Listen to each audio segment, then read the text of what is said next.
Hi vetmates! Today we'll talk about the digestive system of the chicken, specifically the pancreas.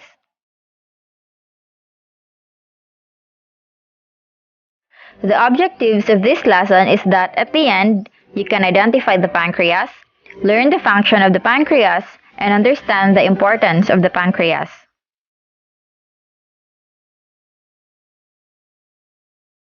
So, what is chicken pancreas and what does it look like?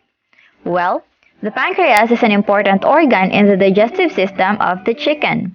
It produces enzymes needed for digestion and metabolism.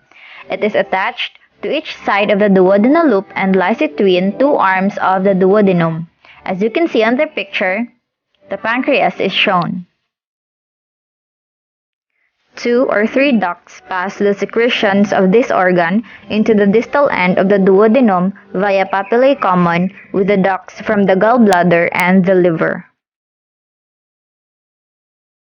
Since the pancreas produces enzymes, what kind of enzymes?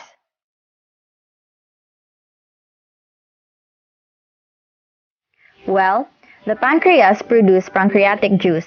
The pancreatic juice is composed of proteolytic enzymes for protein digestion, amylase for starch digestion, and lipase for fat digestion.